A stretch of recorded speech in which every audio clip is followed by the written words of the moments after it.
Kazakhstan, a vast land of breathtaking landscapes, endless steppes, and towering mountains. A country where nomadic traditions still live on, where modern cities rise alongside ancient Silk Road routes. But beyond its beauty and history, Kazakhstan holds secrets, fragments of the past that few speak about. For centuries, this land has been a crossroads of cultures, empires, and exiles. Among those exiled were thousands of Poles, men, women, and children, forcibly taken from their homes and sent to these remote lands during some of the darkest times in history. I came here to find traces of their past, to uncover the stories of those who were forced to leave everything behind and start anew in a foreign land.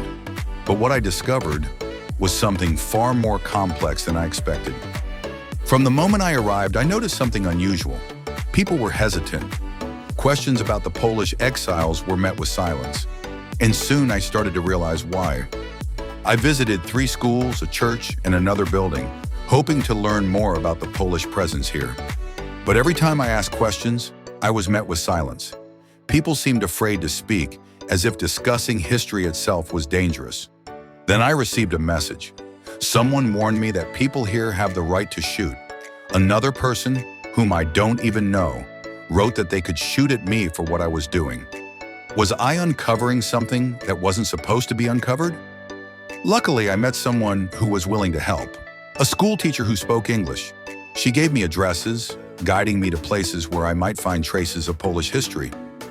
But even with her help, access was difficult. Many places were closed to me, and it seemed like certain topics were simply not to be spoken of. One of my most intriguing experiences was at a Catholic church. I spoke with the priest, but he refused to be recorded or photographed. The nuns were hesitant too. It felt like they were protecting something, or someone. Then something strange happened.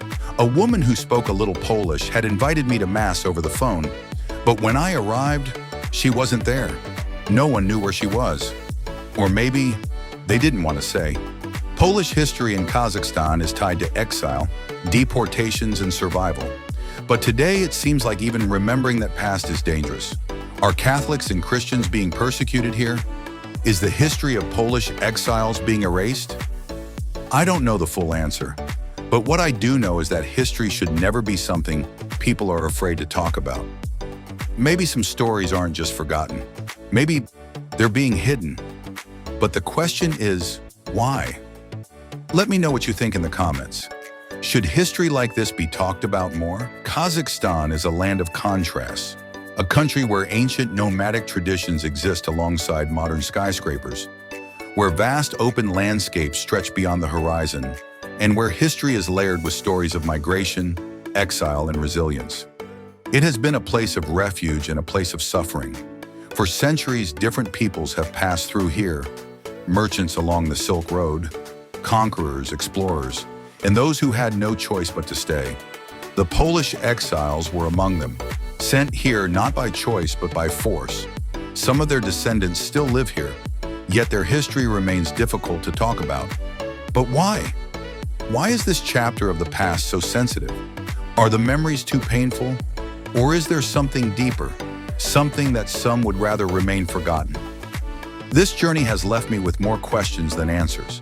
If history is written by those in power, then what happens to the stories that don't fit the narrative? Do they disappear, or do they survive in whispers, passed down in secret, waiting for someone to listen? Kazakhstan holds many stories, some told openly, others hidden in plain sight. The question is, how many more remain in the shadows, waiting to be discovered? Let me know what you think in the comments. Should stories like this be talked about more? And if you want to see more hidden histories from around the world, subscribe. Until next time.